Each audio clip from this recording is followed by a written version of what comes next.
ശ്രീനാരായണ പരമഗുരവേ നമഃ. സുപ്രഭാതം. 1733 ദിവസമായി ഇന്ന് 2026 ഫെബ്രുവരി മാസം 11 ബുധനാഴ്ച. 1201 ആണ്ട് മകരമാസം 28 ഗുരുവചനങ്ങൾ.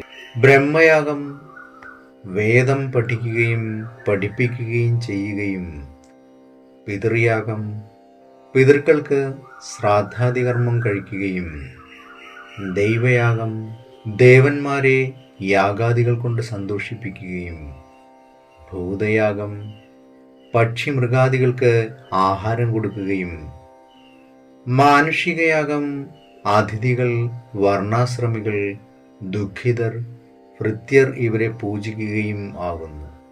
ഇവയാകുന്നു പഞ്ചമഹായജ്ഞങ്ങൾ. ശ്രീനാരായണ ഗുരുദേവൻ. ശ്രീ നടരാജഗുരു എഴുതിയ ഗുരുവരിൽ എന്ന പുസ്തകത്തിൽ വിഗ്രഹ ഭാഷയിലെ ആരോഹണയോഗം എന്ന് വിവരിക്കുന്നതിൻ്റെ 28 ഭാഗമാണ് ഇന്ന് അവതരിപ്പിക്കുന്നത്. ഭാഷാപരമായി നോക്കിയാൽ ബൗദ്ധ ജൈന വിഗ്രഹങ്ങളും ഇതേ സന്ദർഭത്തിൽപ്പെടുന്നത് തന്നെയാണ്. വിഗ്രഹ ഭാഷയുടെ പിൽക്കാല പ്രണേതാക്കൾ കുറെ കൂടി വാചാലമായൊരു ശൈലിയാണ് സ്വീകരിച്ചത്. അവർ തങ്ങളുടെ സർഗപ്രതിഭയും കൽപ്പനാ വൈഭവവും ചേർത്ത് വച്ച് താണ്ഡവ നടനം ചെയ്യുന്ന നടരാജന് രൂപം നൽകി. ഈ നടരാജരൂപം ഒരു അത്യുത്തമ കലാസൃഷ്ടിയായി ലോകം മുഴുവൻ ഇന്ന് അംഗീകാരം നേടിയിരിക്കുന്നു.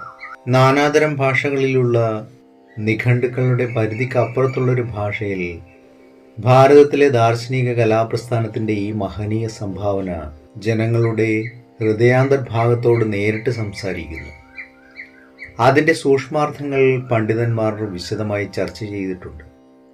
എന്നാലും നാം ഇതുവരെ വികസിപ്പിച്ചെടുത്ത സൂചനകളുടെ വെളിച്ചത്തിൽ ചില അഭിപ്രായങ്ങൾ കൂടി രേഖപ്പെടുത്തേണ്ടത് ആവശ്യമാണെന്ന് തോന്നുന്നു.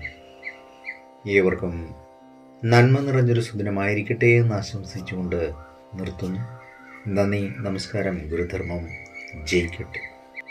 ശബ്ദം നൽകിയത് സുജീഷ് മഹേശ്വരി.